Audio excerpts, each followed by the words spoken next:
right, ready? All right, we are back. It is Friday, end of the week. Hopefully you have enjoyed your work week. Hopefully the roads are not too slick for you, and hopefully you can get some sleep before the big Thanksgiving holiday. Because we talked about in the episode yesterday that, look, I mean, if you don't start your Thanksgiving prep 2 weeks early, you're starting it late. So if you haven't started by now, maybe you should just simulcast with us and go from there. Welcome in, everybody. It is the Gem City Sports Podcast here inside the Millennium Sound Studios, brought to you by our friends over at Rebich Investments. They keep financial advice simple. Make sure to visit their website today, www.rebichinvestments.com, or you can call today at 814-734-3433. This might be our most anticipated show in a while, folks, and it's not necessarily because of the content. We got a lot of that. We're going to talk Bills coming up. It's a bye week for them. We're going to see if they're legitimate contenders and maybe debate that a bit. Sean Peebles is coming on the show tonight. The Cavs are sitting at 16-1, getting ready to face the Raptors in 2 nights to potentially move to 17-1. Their only loss, a 3-point loss to the Boston Celtics. But tonight, we are going to have a live draft of our favorite Thanksgiving foods, a 4-round one between the 4 of us. So we're going to be ranking our favorite Thanksgiving foods. We're going to be debating which ones are the best. We're going to be drafting like you would in the NFL. We would have the ESPN music, but that's probably a copyright in our episode. We get struck down. No worries, though. We are going to make sure that we have everything set in stone. We've got our board. We've got everything ready to go. We're going to be drafting in just a little bit. Isaac Petcash, Nick Artman, Jonathan Williams, Wayne Bradford joining us tonight. Gents, how are we doing? It's Friday. It's good to finally be done with the week. Yeah, man, I'm ready for Thanksgiving. I'm ready to get home and eat entirely too much, like an obscene amount of food. So like we talked about this yesterday because you got a long drive to South Carolina, right? Are you going to Clemson this or next weekend? It'll be next weekend. Okay. So the plan, you're going to get home what, Friday? So I'm leaving out Sunday. Okay. I'm going to Atlanta first, see some friends. So I'm spending Monday and Tuesday in Atlanta, then driving home from Atlanta. So it's another 4 hours to South Carolina. Spend Wednesday and Thanksgiving Day at home, and then probably spend Friday and Saturday in Clemson, and then drive back up on Sunday. Jeez, man. So you're going to have a lot of food, friends, and football is what you're doing. Exactly. Hopefully leftovers that you're bringing them back. Oh, I'm coming with like 2 or 3 by the way, plates. So the Gem City flagship podcast next week will have plenty of leftovers. Southern hang them out. Thanksgiving dishes. You better hope that they make it to Thursday. By the way, want to ask people your thoughts on Thanksgiving leftovers. Like them, hate them. I have mixed reactions. Greatest from thing ever. Oh yeah, I was about to say if you hate them, there might be something seriously wrong with you. Listen, you're a parent now, so you're gonna see what. I'll tell you what. I have had leftovers. I have had leftovers in my fridge for the last week and a half. You know, you're not having a job right now allows you to cook. Allows you to make way more food than what you're supposed to. Having a pregnant wife makes you make sure that you have food ready. Here's the Isaac, thing. I need. Here's the thing. My wife is not a great diverse food eater. She likes what she likes. And I love that about her. She wants what she wants, and that's okay. But it doesn't necessarily mean that she'll eat what's in the fridge. So I have to eat the leftovers. And I'm trying to get my son to eat them too and be interested or whatever. And I don't know. He eats a lot. He just doesn't like the whole table food, freshly prepared food. So you have any recommendations, guys, for that? Is there anything I can do to let me bow out of this discussion? Yes. So you have to. He's 2 now. Yeah, it's almost 2.5. Yeah. So you go to the Walmart or Giant Eagle or Wegmans, wherever you go, and you get all of that cool baby food. Yeah. Okay. And you put that baby food in everything: spaghetti sauce, mac and cheese, anything that you're gonna make a dish for. Yeah. You just put that baby food in there, and mix it in, and they're getting their nutrition and they're getting a little bit of that. Yep. Okay, fair. And make it fun and realize no matter how much you try, they're going to be stubborn and eat what they eat. Oh man. I hope my son, my oldest, is 26 and ate like a horse. If you went in his room, he had peanut butter jars with spoons sticking out of them. And Jeez, most man. recently, and you know my son Isaac. I do. I do. Great He guy. basically told my wife and kids that he was malnourished growing up, and I'm like, what? So we have a great diverse food issues in my family. Most of my family are food snobs, which means I get all the leftovers. Like nobody Nice. eats it. And then Nice. my ritual is Saturday and Sunday, I eat every leftover. And my wife's like, what happened to, I'm like, isn't Sunday clean out the fridge day? You're going to throw it away. So I'm going to eat it. You know what I love about Thanksgiving is it's 3 meals. It's you eat when the first football game's on, then you take a break. Then you eat when the second football game's on, then you take a break. Then you have a snack when the third football game's on. You have another dessert snack at halftime before you go to bed. If you're still hungry, you maybe pick that last piece of something in the fridge. So you've got like 4 or 5 meals in you. Well, you didn't even say eat during the Thanksgiving Day parade. So there's a I forgot about breakfast turkey. And that's like a 3-hour endeavor. You got plenty of time. Okay. Man, are you not excited for this draft yet? I am. I'm super pumped. But we got to get to some actual sports content here because, I guess that's the theme of our podcast or whatever. Just a little bit. Again, wherever you may be watching, however you may be listening, make sure to like, subscribe, drop a comment. We are on Facebook. We are on YouTube. We are on X. We are on Twitch. Glad to have you in with us here on this Friday. Let's start by talking about the Bills, guys. We talked Steelers-Browns last night. We all know how that game turned out. You watched it last night. But Bills are on a bye this weekend. And after beating Kansas City last week, San Francisco coming up next Sunday night, I thought it would be an interesting exercise to ask this panel if this is a legitimate Super Bowl caliber team. Not just in terms of caliber, but do you actually truly believe they can get to the Super Bowl? Because here's my thing. No one expected Buffalo to get to this point, right? Where they're sitting at 9-2 going into the bye week, right? I think we all agree that, okay, Stephon Diggs leaves. It's all chaos for the Bills, but I still feel like there's a part of me that's like, okay, when's the shoe going to drop at some point for Buffalo? But I don't know. I'm interested. So your guys' thoughts, is this the team to beat in the AFC right out of the gate? Is it the Bills? Well, I'll say yes. You beat Kansas City. So the road hopefully has to go through Buffalo. Potentially, yeah. The road had to go through Buffalo last year. What did you learn last year? I think that's the key thing too, as these teams evolve. Obviously, we know it's a quarterback-centric league, so you've got the quarterback. No arguments there. I think the thing that is really intriguing, and I say this out of deep respect and having the opportunity to work with a young man for 3 short months, but Bobby Babich has brought a fire in Buffalo's defense. Schematically, maybe not different.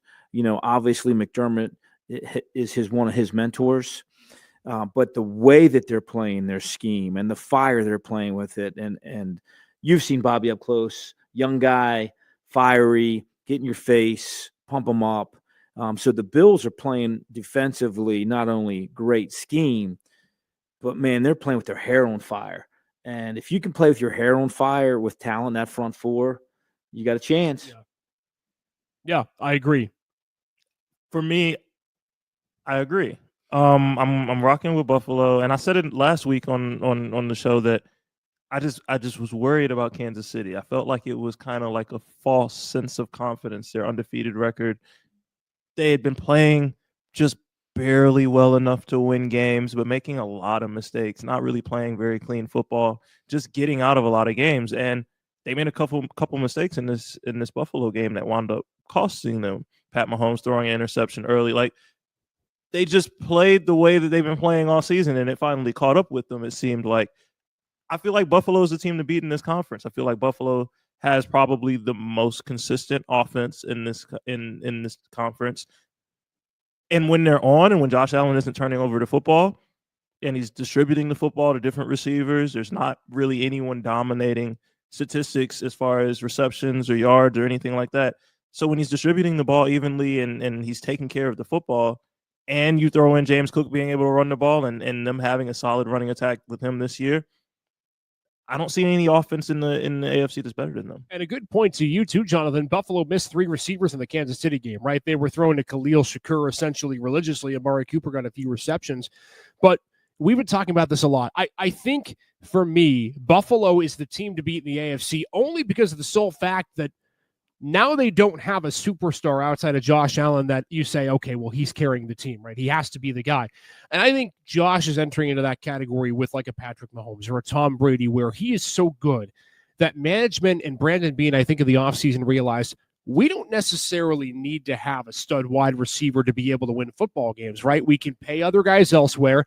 They've been able to come up with a couple of big players that have made big plays, especially on defense this season. Whether you look at the line with Epinesa and Rousseau, who are starting to come back and play better now. DeMar Hamlin now all of a sudden, with his great story, now all of a sudden looks like a really great player again for the Buffalo Bills in the secondary. And not to mention Matt Milano is supposed to be coming back with his window opening up last week in the next couple of weeks. So I look at Buffalo, Nick, and I think, is this team even at their full potential yet with what they could be? I don't. I think they're still trying to get there. I mean, don't get me wrong. We've been talking for the last 10 minutes about Josh Allen, and as we should. He has taken his game to another level. I mean, you talk about those first couple years in the league, and he was trying to play hero ball, right? He's running all over the place. He's throwing interceptions all over the place.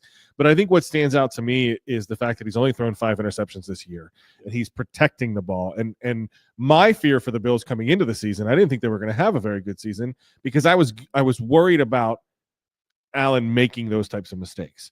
But he's playing smart football. He's running when he needs to run, not to just, first read is an open, second read is an open run. He's sitting in the pocket a little more, waiting for that to happen. The passing yardage is there. They finally have and Paul said this on Monday, they finally have a rushing offense outside of Josh Allen, right? You can hand the ball to Cook. You can hand the ball to Davis. You can hand the ball. It doesn't matter. They're chunk play on the ground. They're going to be tough to beat. But what I'm curious, I think you talked about, have they reached their full potential yet? And I think Kansas City was the tip of the iceberg, right? They haven't really had too tough of a schedule so far this year. Kansas City was the first time it's like, okay, let's see what you got in a big time game. Let's see what you got in a playoff game. And I think coming out of the bye, the next 3 games I think are also going to be very telling. Yeah. You are home against San Francisco. I know maybe the 49ers have not been playing like they have in past years. It's still the 49ers and Kyle Shanahan as head coach. Then you got to go to the West Coast and go play the Rams. Rams aren't having a good season, but again, are going to play every game just as tough as if it is the Super Bowl. And then at Detroit. And Detroit looks like the best team in the league right now at this point. Yeah. So if you get through those 3 games, that's going to be very telling to see what your team's going to look like. And then the last 3 games, it's like the preseason: Patriots, Jets, Patriots. It is not the schedule the Steelers have at the end of the season. That is for darn sure. Again, the Buffalo Bills on a bye, but Bills fans, for Thanksgiving, you should be thankful for your team because, my gosh, do they look good. And they've been now good for quite some time. Hey, as we switch gears in just a second, we'll talk about good in just a sec. Before we get to that, though, do want to again mention our show is always brought to you by Rebridge Investments, keeping financial guidance simple. Make sure to visit their website, www.rebridgeinvestments.com, or simply call them today at 814-734-3433. Hey, speaking of good, there's a team in the National Basketball Association who has been, well, let's just say a little more than good all season long. They are 16-1, probably going to end up being 17-1 by the end of Sunday. My wife and I are going to be at that game. You know who else is going to be at that game? Mr. Sean Peebles, the public address announcer of the Cleveland Cavaliers. You've got the whole setup with you, man. You've got the banners. You've got the jerseys. I mean, you could essentially build your own podcast studio here. Yeah. I mean, how'd I do? Pretty good? I don't think it's bad at all. I think it's, guys, what do you think, gents? You've got the banners. You've got, I'm all for it. I think it's pretty good. Yeah, it looks like a dope spot to me. I'm not going to lie. You've got a little bit of everything in there, man. Yeah, if I turn the camera, you'll see what else is in here. But well, you know what the great thing about it is, if you turn the cameras here. Oh, geez, hang on. Let's put this full screen. How turn that camera back around, Sean? How long did it take you to get that happening? For a while. So I've got quite a bit of goodies up here in my little room. So it's all good.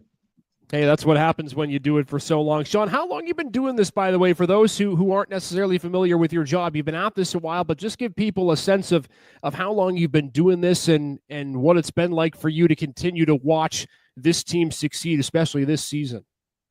Yeah, so I've actually been in basketball announcing since 2009.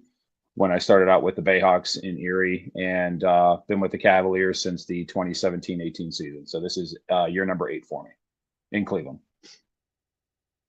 And I'll tell you what, you've been doing a really great job at what you do, and I think what we've seen in the last few years with this team has been great success. So again, congratulations to you, what you've been doing. But let's start with this and the team that has been on the floor this year.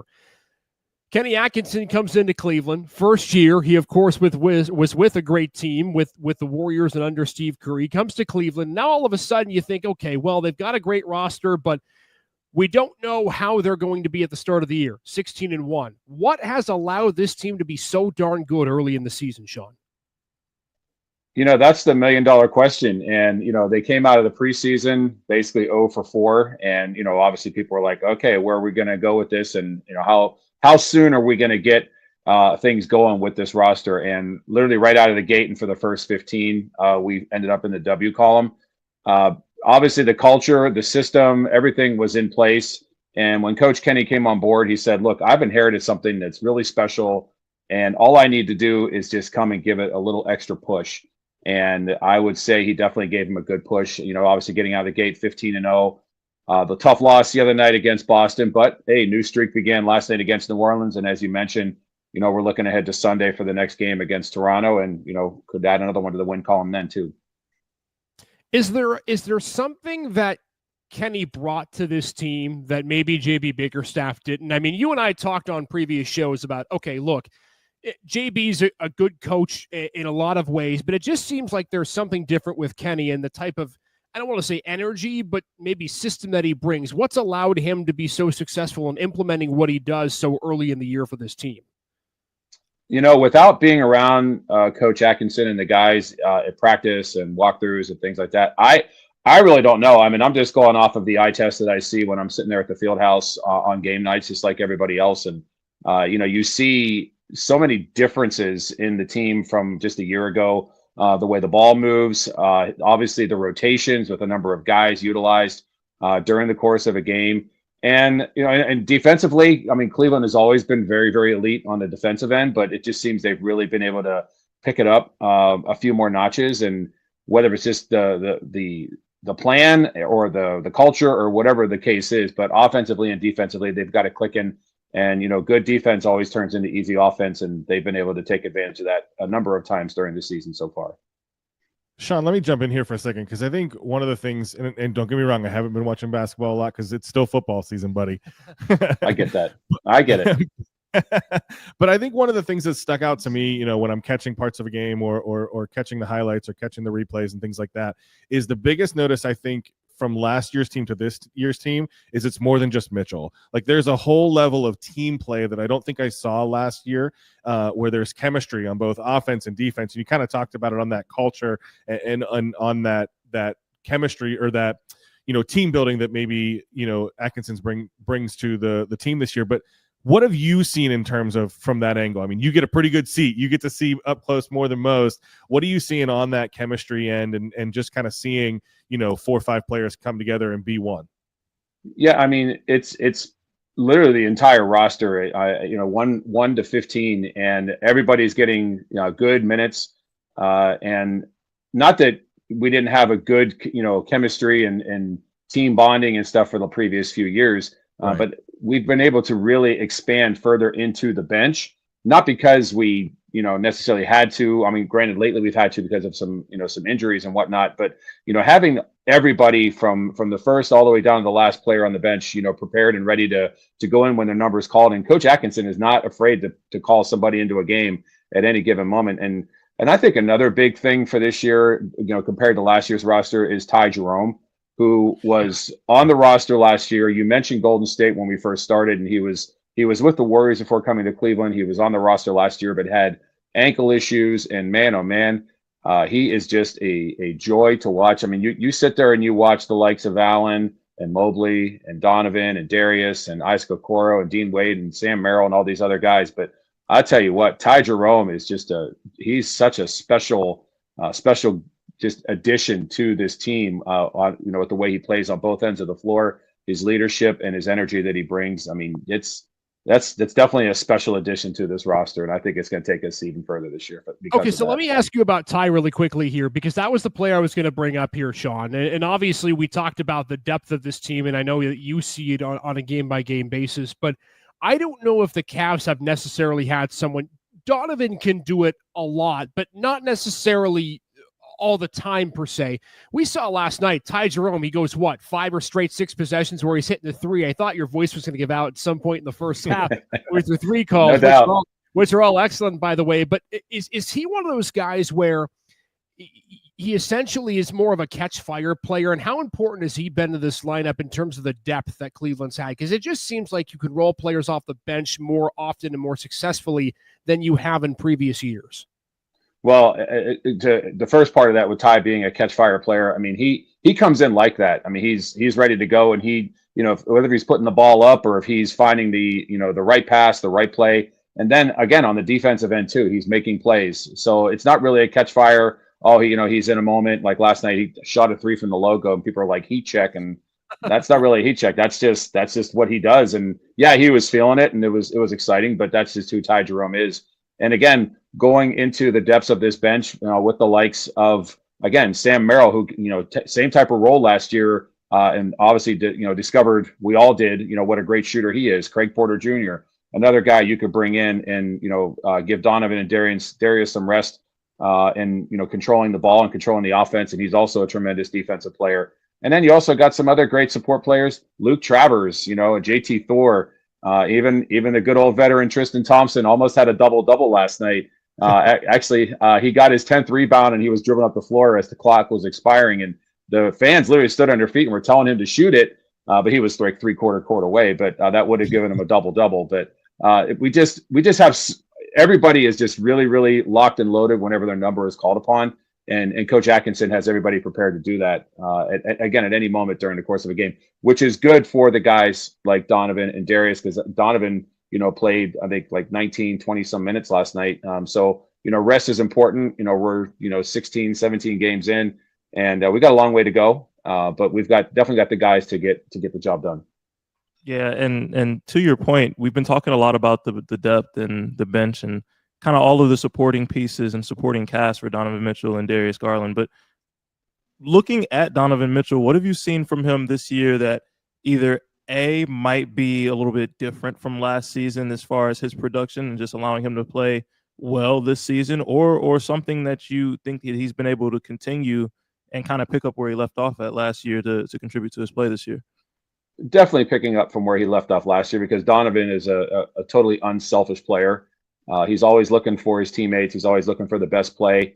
And, and obviously he has more than adequate capabilities to knock down shots and to get to the rim and make things happen whenever he sees fit, but he's just that type of guy where he doesn't feel like everything is on his shoulders, and he can get everybody else involved and just play so unselfishly. And again, on the defensive end, lockdown defender, and can get the ball out and move in. And then, when he attacks the rim, he's pretty hard to stop. Sean Peebles, Cavs PA announcer, joining the Gem City Sports Podcast tonight. Nick, you got another one. Sean, when I think about, again, looking at this team and what Atkinson brings to this team, right?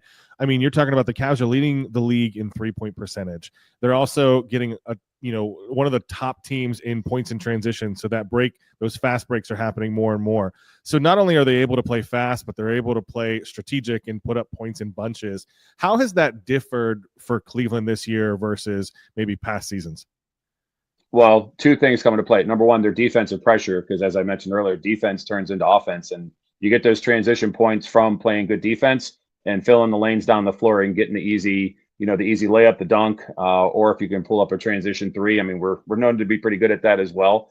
And again, also because of the fact that we are so deep as far as the bench goes, the guys are moving in and out so regularly and so quickly that we always have fresh legs on the floor. And there's one player that I failed to mention earlier when we were talking about the depths of the bench, and he's a 6th man of the year candidate, and that's Karis LeVert. Again, another just solid player on both ends of the floor, a great leader, great veteran, and we're so happy to have him back as well this year. Let me ask you, Sean, we talk about all individual players, but I think that there was an onus specifically, and maybe you tell me if I'm wrong, but just from my bird's eye view, of Darius Garland to have a prove-it year, right? I mean, he was a big player last year, but I think we all agree he left some meat on the bone in terms of what he could produce. What have you seen from him in terms of his growth this season? And, take out the Boston game, whatever, but it just seems like this guy's got something else to his game this year that he hasn't had with Cleveland, especially with last year. Well, I mean, maturity is obviously a good start, when it comes to Darius. I mean, he came in so young, and he's obviously taken on the role and the load of becoming a leader of this team. And let's be honest. I mean, he's started the last couple of years pretty beat up. I mean, he had jaw issues. He also had opening night a couple of years ago where he had the eye injury and things like that. So there's been a lot of those things that have happened that I think have kind of sat in the back of his head in regards to the way he approaches the game and how he attacks the rim and how he plays. And I think he's been able to kind of put a lot of that aside and really just focus on playing. And again, with the way the guys are playing, it's fun. You can see them out there smiling and having a good old time, looking for one another, encouraging one another, supporting each other, lifting each other up. And Darius is just in a good place right now. You can see it in his play and in his face. Hey, man, I know the season's early, and I know you're only 17 games in, but you look at the Boston game from Tuesday night, and you think, okay, you're missing 3 of your better players. Still was a 3-point game. You're going to get him in your barn, I think, in a week and a half or 2 weeks or something of that nature. You know better than I do. Is what, a week and a half, 2 weeks from now? A week from Sunday, actually. Okay, so it's coming up pretty close. Not that Yes, you sir. want to jump to conclusions early in the season, but do you get the sense that these are kind of the two teams that are separating themselves, just in terms of the way that they play? And I mean, I'm sure you watched the game on Tuesday night, though it wasn't in Cleveland. What about this Cleveland-Boston bidding rivalry do you think could potentially make for an interesting stretch run down the year as we keep going through the season?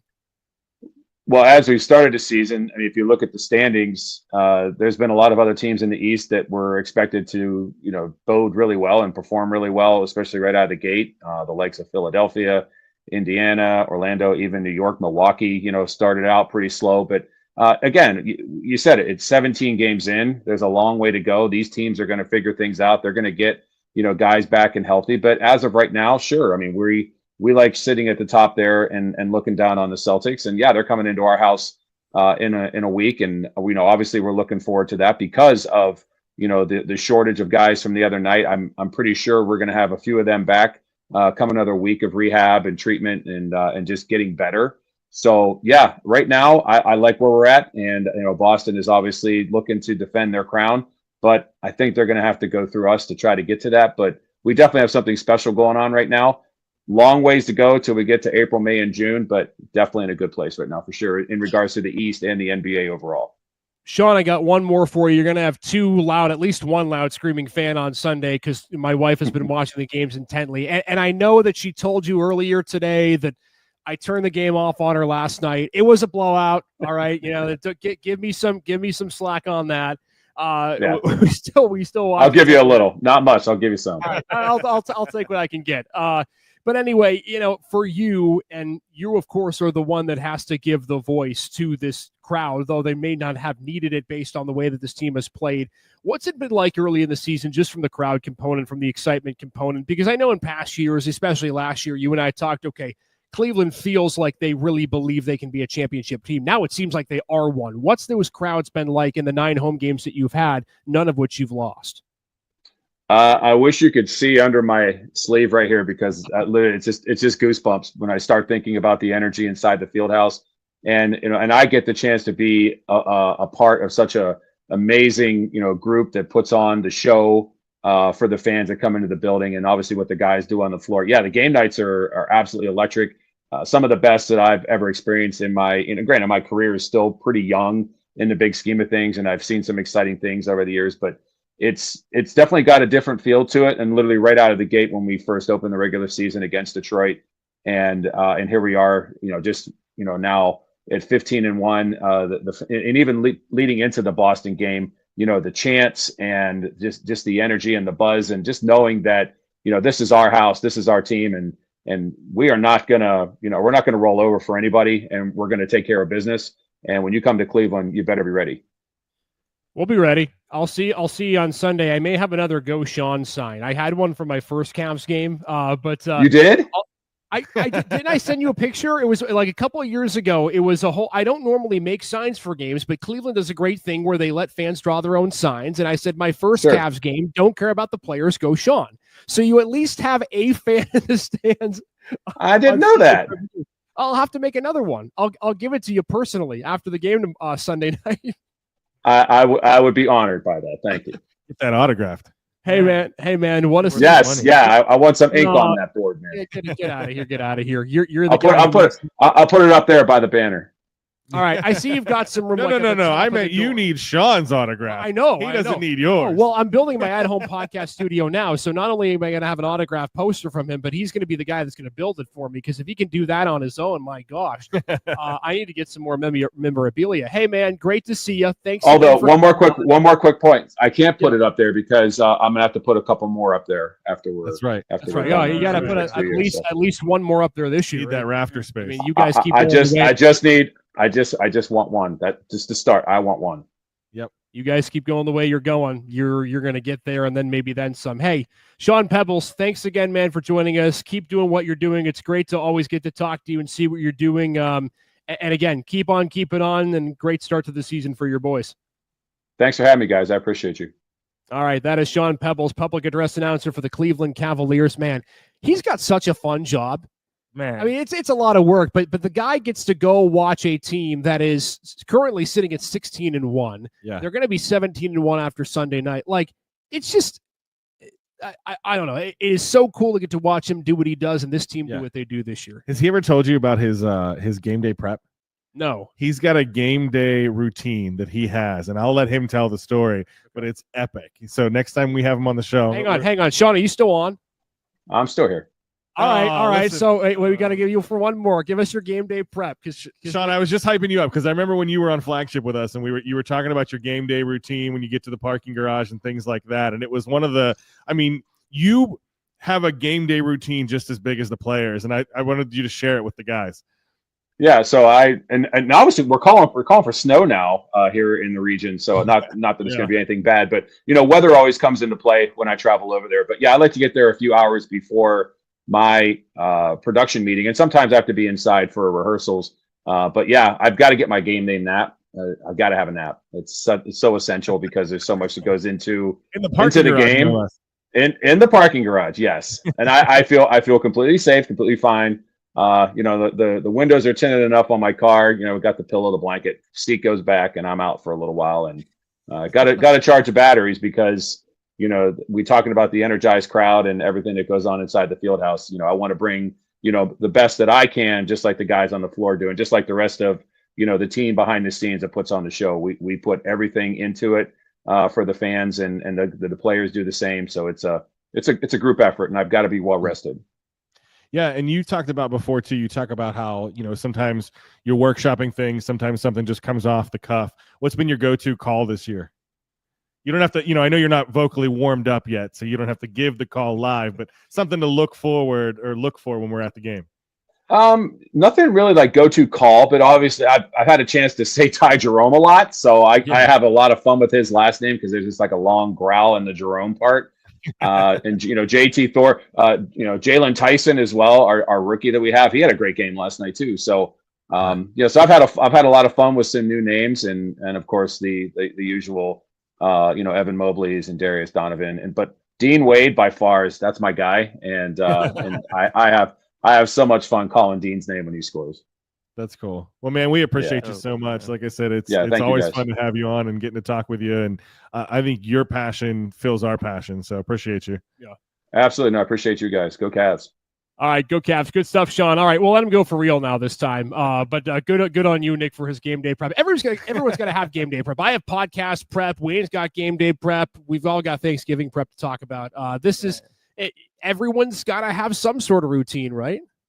Talk about a segue. Listen, pro, right? I definitely have a Thanksgiving Day routine if that's what we're getting into. My Thanksgiving routine, listen, you put on the maternity pants, buddy. You get those stretch pants out, you get ready for that day. And it's like Coach said earlier, it starts at breakfast. This is not a Thanksgiving dinner. Thanksgiving prep starts at breakfast. Absolutely. Okay, hold on. What time do you guys eat Thanksgiving dinner? Which one? As long as we're awake. Yeah. Part 1, part 2. Okay. I mean that in all The hot sincerity. one or the cold one? The hot one where the entire family is there and you first get into just Thanksgiving food. What time does that happen for you guys? I would say probably like noon, just after noon, 12:30. Okay. Halftime of the first game. 1:30. So or about 2. 1:30. 30 or Okay. 2. So the Thanksgiving dinner with the family is the only holiday that we haven't found a way to split yet. Mhm. So between my family and my wife's family, we still do 2 Thanksgivings in one day. So we get up, a little bit of breakfast for the kids, for Yep. some eggs and some cereal, something light, but something to start the day early. Usually my wife has done like turkey pancakes and things like that. She's incredible. Then we drive to Pittsburgh and we have lunch with her side of the family around, usually it's around noon, 1 o'clock. Yeah. Okay. Just in time for kickoff, or something like that, midday games. And then, Sean was talking about grabbing his nap. Then we do, since we don't see that side of the family for Christmas, we stretch out, do like a gift exchange, let the food settle. Then we do some dessert, sitting right around at this point, like 2:30, then we just kind of hang out, play some games, and then we leave and we drive to the other side of Pittsburgh to my side of the family, and we do it all over again. So it's That's marathon, a rough man. life for Nick. Yeah. That turkey tryptophan kicks in halfway to the I dinner. was going to say, do you Uber home? Because you're in the back seat asleep. And then, usually we're driving back to the borough. Usually we're driving back too. But the good news is, that midday game, that Cowboys Giants game. Oh, I don't have to boy. worry about missing that one. No. Snooze fest. You'll lose your appetite. You want to talk about a good nap? Eat your turkey dinner and then sit down for the Giants Cowboys game. You'll sleep like you've never slept before. Well, Listen, we've got Tommy DeVito at quarterback, man. The Italian oh Thanksgiving. man, that a lot of lasagna talking about that player. Prosciutto in the turkey. Speaking This of week. Thanksgiving, this might be one of the most anticipated segments in our show history. We're yeah, taking for a sure. break from the sports talk for a second, but it involves sports because there's football on Thanksgiving. We are now going to do our Thanksgiving food draft on the Gem City Sports Podcast Network. We cannot be more excited for this. It's going to close out our week as we hope you're enjoying the show with us, again, sponsored by Rebus Investments. So here's how it's going to work. We don't know what order we're picking in. We're going to reveal that in a second, but we're going to give what we thought at the end of the show is our top 5 Thanksgiving foods, but we're incorporating them into a draft. So it'll be a snake draft like fantasy football. Whoever's the number 1 pick will pick first. Then you'll go second, third, fourth. Whoever picks fourth will then pick first in the second round. And we will have a ticker across the bottom of the screen, which currently looks like so. It has nothing in it. And so we will go ahead and try to figure out what the food draft looks like between the 4 of us. So for that, we go to the all-important random number generator. And that random number generator looks like so. I found it online. I know, highly sophisticated. Don't mind me. Well, the way we're going to do it is there's number 1, 2, 3, and 4. It's going to go across the screen like so. Nick is number 1, Isaac's number 2, Jonathan number 3, Wayne number 4. Whichever number it lands on first is going to get the number 1 pick. Let's see what happens. It is number 1. Nick Artman's going to get the number 1 pick in the draft. So, Nick, congratulations. Number 1. Keep that on here. Let's see who's picking number 2. This is really sophisticated, my friends. It looks like it's going to be Mr. Jonathan Williams. Okay. So Jonathan Williams will get to pick second in the draft. Wade, it's down to you and I. It would be fitting if the man who puts this all together gets the last pick, and it looks like that's exactly what's going to happen. Wayne Bradford, you get to pick third, my friend. So the draft will go as so. Nick picks first. Jonathan picks second. Wayne picks third. I've got the last pick of the draft. So without further ado, let the inaugural, I guess you could say, Thanksgiving food draft begin. We're going to put some classical music on just for fun. And Nick Artman, you get the number 1 pick of the Thanksgiving food draft. What do you select? This is tough. I wasn't ready for this. I wasn't ready for the 101. No, you were. No. Hang on. The problem is there is only one 101. However, I'm wondering if I can get my guy later in the draft because I think he's going to be a little bit of a sleeper. I think All right, people are all gonna right. push him down the board. Sure. But I can't take that risk. So at the 101, deviled eggs. Oh my gosh. Get out of here. Listen, how Get many when you outta wake here. up, you go to a restaurant, you make some eggs in the morning. How many eggs you eating? How many eggs you cracking for breakfast? Not deviled eggs. When you make breakfast in the morning, how many eggs you eating? Like two. Three to six. Right, 3 to 6. When you eat deviled eggs, you lose count. You get like a dozen eggs in you with everything else that goes in. I'm like, it goes out the window. Every time you walk by the kitchen, you grab one. My mom literally hides a plate of deviled eggs in another room, in the garage fridge, wherever she's got to get away from my brother and I, because if we're near them, they're gone. You don't even have to think about it. Egg, mouth, football. I don't even know. That's about the biggest waste of a number one. Get pick. outta Everyone here. took You got the Jamarcus paprika Russell. on them, right? Exactly. A little bit of paprika, Oh a little my bit of relish. Mm. I'm not mad at the What an pick. I absolutely horrendous pick. might have just had to scratch off like the fourth thing on my board. So. That's what I'm saying. I could have got it later, but you know what? I got to give credit where credit is due. If I want to draft Sam Darnold, I'm going to draft Sam Darnold.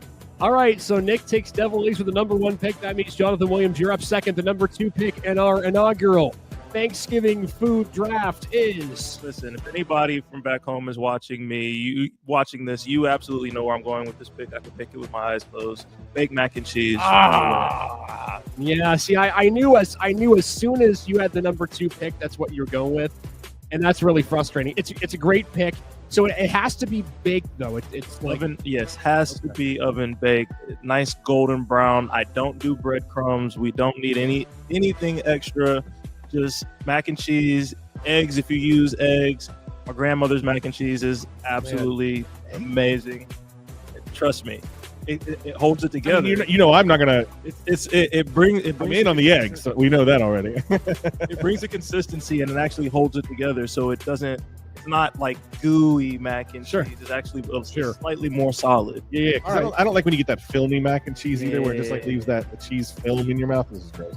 all right. Jonathan takes mac and cheese with the number two pick. Like that one a lot. Wayne Bradford, you're up at number three. What is your number one on your board? Number three on the total board. Your first pick of the Thanksgiving food inaugural Gem City Sports Podcast Network draft. Yeah, I've been in charge of the oven and the cooking, most of my married life. So I love preparing the turkey, and I give that turkey as much love as that turkey deserves. So I'm rubbing that olive oil on that darn thing and every type of spice. I can make a Cajun, oven roasted turkey. I can make a Tex-Mex oven roasted turkey. But I'm the guy that makes the turkey, and you have to cook that sucker with the aluminum foil over top of it for the first 2 hours and 45 minutes, and then you take that off, and then it sits in there another 15 or 20 minutes. I Brown. see you drooling. And you've got to put the carrots and the green beans around, and you got to let them cook in the natural juice, and then you've got to take that juice and you got to baste that thing. So it's like a good defensive game plan, man. It needs lots of love, and you got to get your hands in there. But oven roasted turkey, fantastic. I love it. The turkey's like the left tackle at the draft. You got to get one. It's solid. It's the staple. It's going to hold down the entire dinner. Yep. Well worth a high pick there.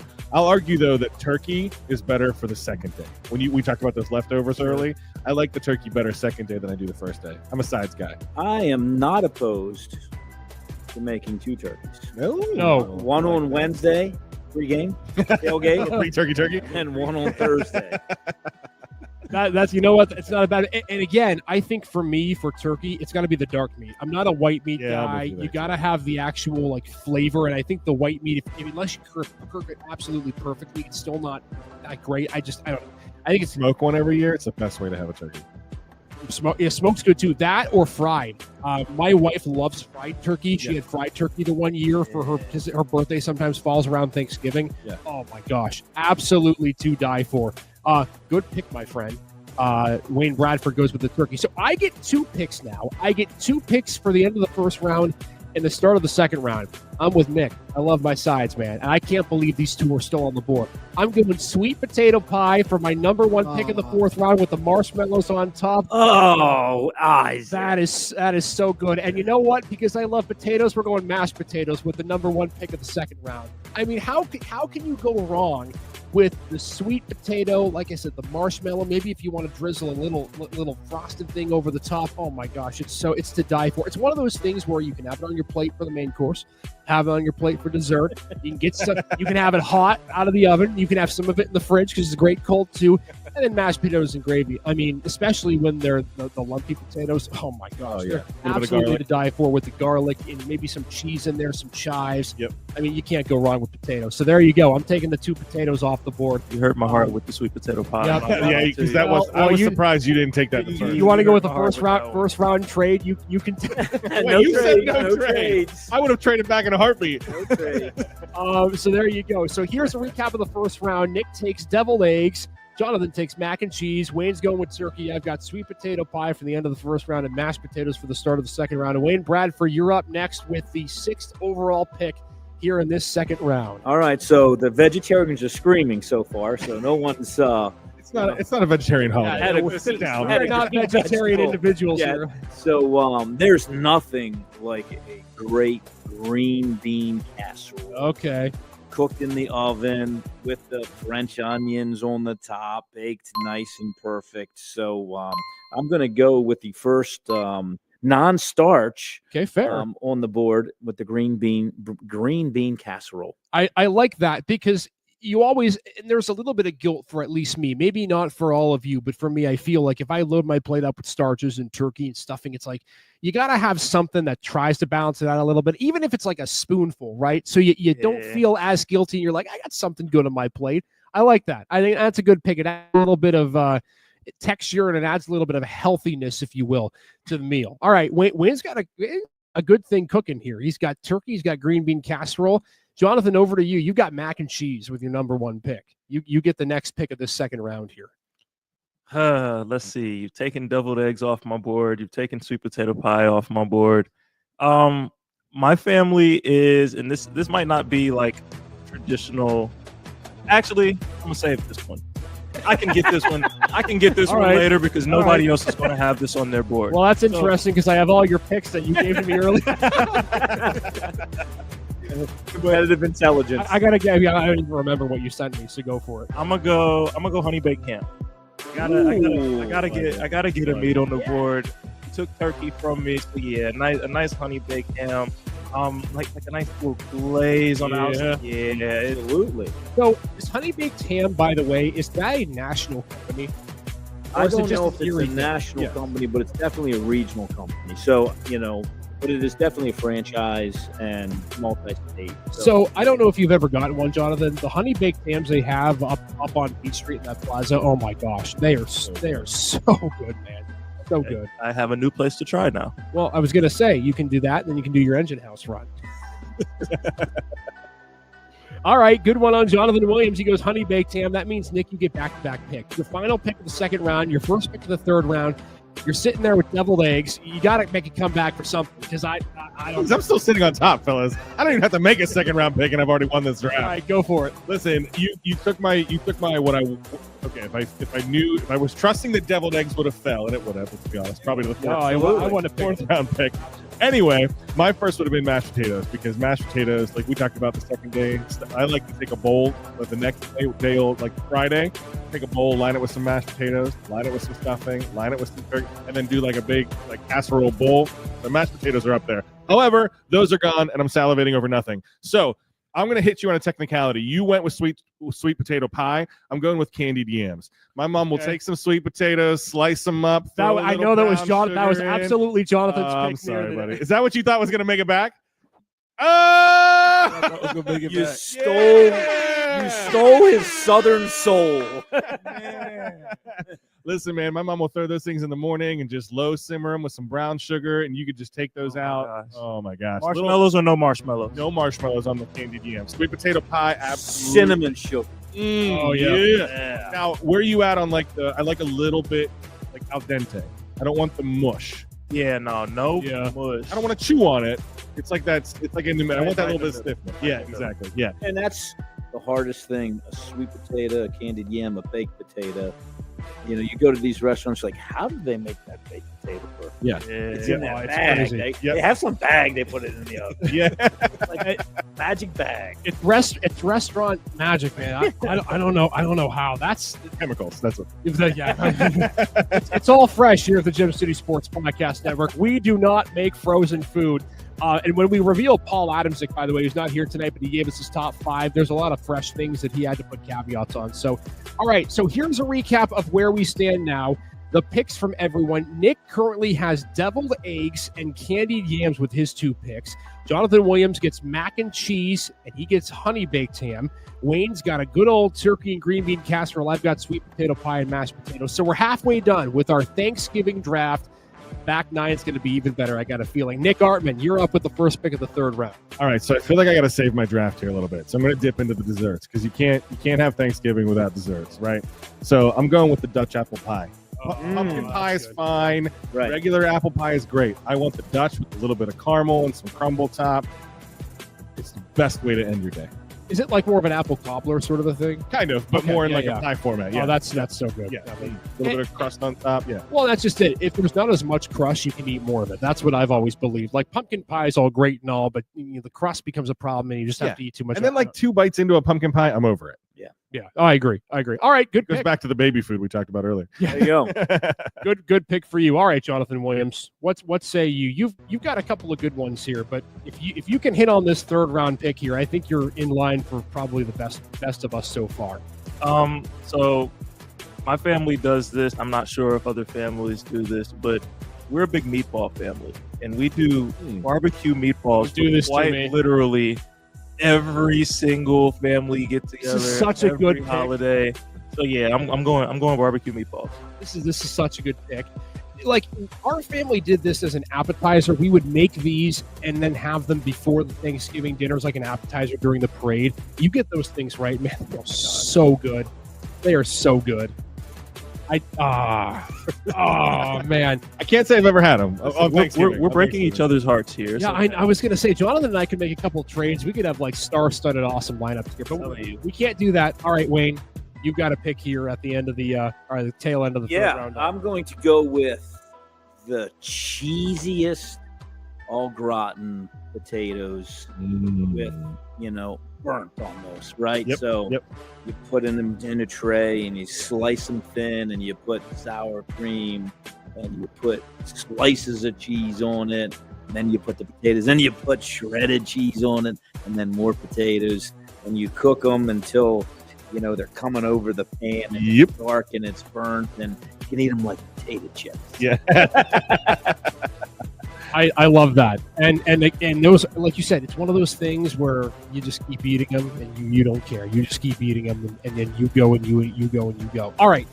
Before I make my picks, because these are my last 2 picks, I don't have a lot of time left here to make something up, and I need a protein. So, on a technicality, Wayne's got the turkey. Am I allowed to pick fried turkey? I would say no. Not allowed to pick fried. I would turkey. say it's a holiday. What the heck? Let's be There's in the enough turkey to let's go be- around. Okay, let's all be right, in the all right. holiday spirit. Because Jonathan, you've got a ham, and somebody else picked ham. So if I go fried stuffed turkey, is that okay? Like, I is, it, let, guess let me. we'll give So it here's what my family does. When we fry the turkey, and then we stuffed it with stuffing. Why don't you just call it a turducken? Why don't you just say, hey? No, that was my last pick. Oh. All right, Sorry. we're all in. That was my sneaky We're last. out of order. I'm sorry. I was out of order. We're in for the turducken. That's going to be my 3rd round pick. Thank you, Wayne. I'm glad that you greenlit that. It combines all in one, right? You've got the stuffing inside the turkey. You don't have to worry about having multiple things on multiple dishes. It's a fried turkey. Oh man, I'm sorry, Nate. I'll Thrown off tell the you. podcast. I'll tell you what, man. That's an awesome pick. Okay, so those are my 3rd round picks. So my 3rd round picks are as follows, with 1 round left to go. Nick in the 3rd round went with Dutch apple pie, really good pick. Jonathan, barbecue meatballs, that's a sleeper. Au gratin potatoes for Wayne and fried turducken for me. I think realistically that was the best round we've had so far between all 4 of us. So I get the last pick. The last pick for me, the first pick of the last round. I got to make this a good one. I've got the side. I've got the mashed potatoes. My dessert's the sweet potato pie. I could go pumpkin pie. I could, whatever. I don't think sweet potato pie with the marshmallows, that's good enough. I've got my protein. Now I got to go with something off the board. I got to go with something that you can eat a lot of, that's a little bit different from what people tend to normally pick and that no one's going to have on their board. I am going bacon water chestnuts for my final pick in the fourth round. I like it. These things are amazing. Yep. Little chestnuts, an inch and a half around. You put bacon around them, glaze them with some brown sugar and some butter. Maybe like you put them in the oven. Perfect appetizer. Thing that you can have with the meatballs to go before the meal. And then you have them in the morning or whenever you want. I've got bacon water chestnuts. That's my final pick. And I think that rounds out a pretty good lineup. I think I'm looking good for my lineup here for Thanksgiving food. Wayne Bradford, you got one pick to go. Yeah, one more. We have this thing over in Harrisburg called Cope's corn. So it's a sweet white corn, frozen. And we take that and we put it in a big pot with tons of butter again and cream and so forth. And we make this kind of cream of corn concoction that is sweet and saucy and just melts in your mouth. So it's kind of the perfect combination, to the turkey and to the cheesy potatoes and the green beans. And I'm the kind of guy, I don't know about you, my family doesn't really like mix it all together and it just all, No, that's I'm my not family's a not that either. Separate, but mine drives people crazy. It's like you touch everything on that plate. I'm like Robert from Everybody Loves Raymond. Yeah. I got this food thing. So my fork has to touch everything on the plate. And it drives everybody crazy. But I saw this thing on social media that was like you get one of those plastic platters from like the Dollar Tree that has like the hole in the middle and then the different sections. Yeah. That's what you serve at Thanksgiving. Correct. See, I'm saying a cream of corn. All right. Sweet corn. What a pick from Wayne. He's got a good lineup, got a good hearty lineup, good game plan from Wayne Bradford for these picks. You got one more, Jonathan Williams. Your candied yams are off the board. And that's why I'm mad at Nick. I'm sorry. I'm not sorry. The yams are supposed to touch the mac and cheese. And now you get a little sweet mac and cheese. See, I like the candied yams with the mashed potatoes. I like the little sweet the mashed potatoes. See, it's a whole thing, man. Well, guess what? It's not there. So what is your pick? I'm torn because I don't know if I want to go. I don't know if I want to go a green or if I want to go a dessert since my dessert was stolen from me. Go with the green. Because you said go with the green, I'm going with the dessert. Yeah. It's not necessarily a Thanksgiving-esque dessert, but it's something that I live for, and my grandmother knows this every time that I come home. She has it ready for me. My grandmother makes some of the greatest red velvet cake I've ever had. Boom! And that's What my a pick. favorite type of cake. That is my favorite cake, hands down. So every time I go home, grandma's red velvet cake, gotta seal the deal with that one. That is That's such much a better good than a pick. green. That is Absolutely. such a good Yeah. pick. Oh my gosh. There's no green that I would don't even.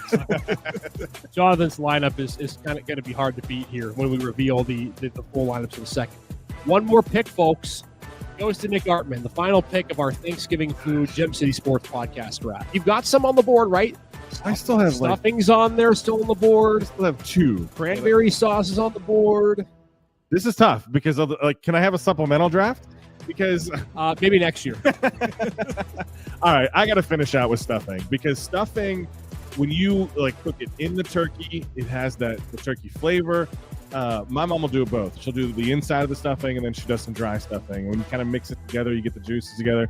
And I am a stuffing aficionado. I love my mom's style, where it's like I said, the kind of, I'll say soggy, but that makes it sound bad, but it's that like turkey juice stuff. Yeah. But my mother-in-law, man, she makes this stuffing is incredible. She throws a little bit of sage sausage in it. Oh, yeah. Nuts with a little bit of crunch in there. Yeah. I could sit there and scoop of mashed potatoes, slap some stuffing on top of it, and I'm there all night. So I can't believe that is there with the last pick in the draft.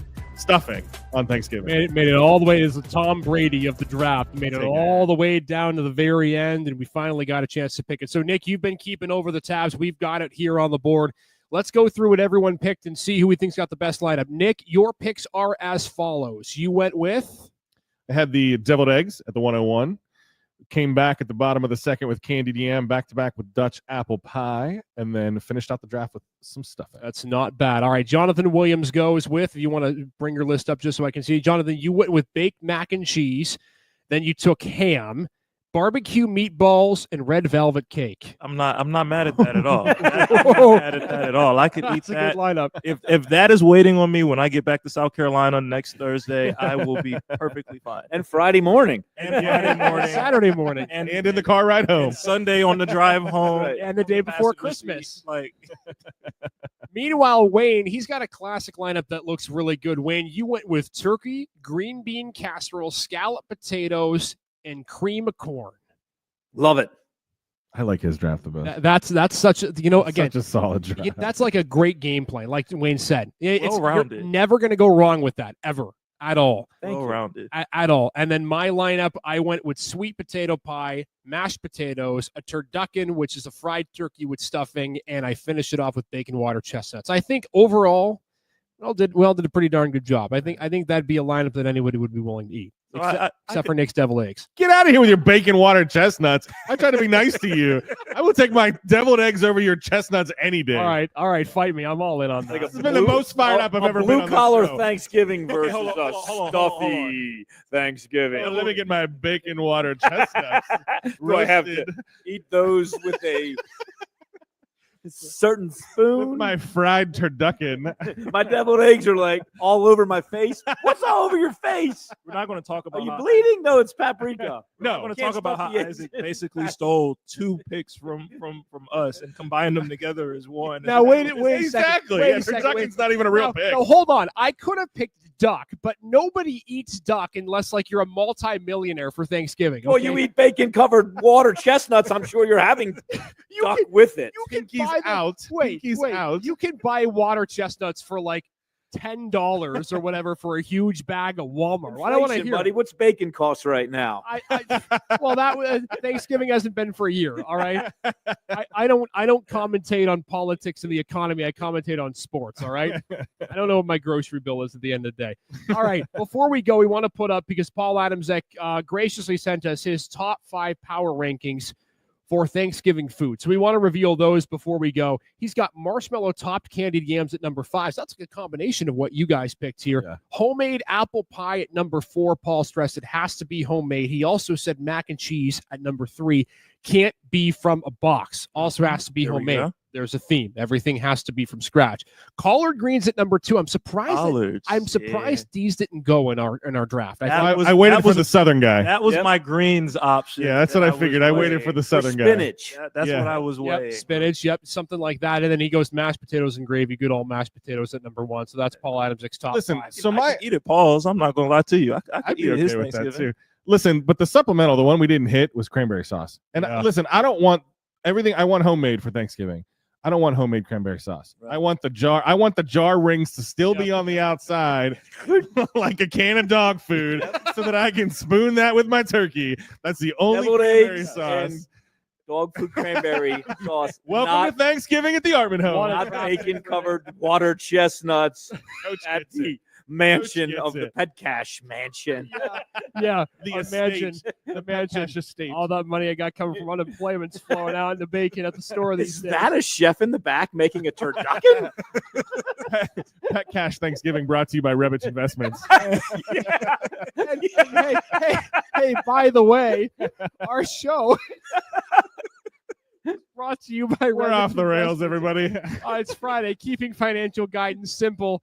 Today's show is not simple. If you want simple financial guidance, make sure to go to www.rebrisinvestments.com, or you can call their phone number, 814-734-3433. All Free right. turkeys if you call that line in the next 10 minutes. There were no They're close. there were so. no drinks included.